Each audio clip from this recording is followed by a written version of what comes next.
शेतकरी मित्रांनो, आंबा बागेचे व्यवस्थापन करताना बऱ्याच वेळेला आपल्याला जाणवतं की बागेमध्ये एखादे झाड हे छोटे राहिलेले असते किंवा त्याची वाढ इतर झाडांच्या तुलनेने व्यवस्थित झालेली नसते.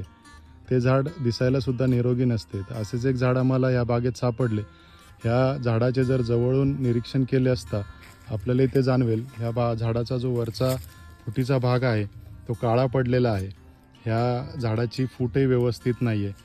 अजून जर आपण जवळून निरखून पाहिलं तर झाडाच्या फांदीवरती आपल्याला काळे डाग पडलेले दिसतात. त्याचप्रमाणे झाडाच्या फांदीवरती जिथे जखमा आहेत त्या जखमांमध्ये आपल्याला एक चिकट असा पदार्थ स्त्रवताना दिसतोय. तर हे दुसरं काही नसून हा डिंक्या रोगाचा प्रादुर्भाव आहे. आपल्या बागेमध्ये जर असे एखादे झाड आढळल्यास ते झाड लगेच आपल्याला काढून टाकायचे आणि ते नष्ट करायचे, कारण ह्याचा प्रादुर्भाव लगेच दुसऱ्या झाडांवरती पसरतो. त्याचप्रमाणे कॉपरजन्य बुरशीनाशक आणि बोर्डो मिक्सर ह्याची फवारणी आपल्याला वेळोवेळी घ्यायची.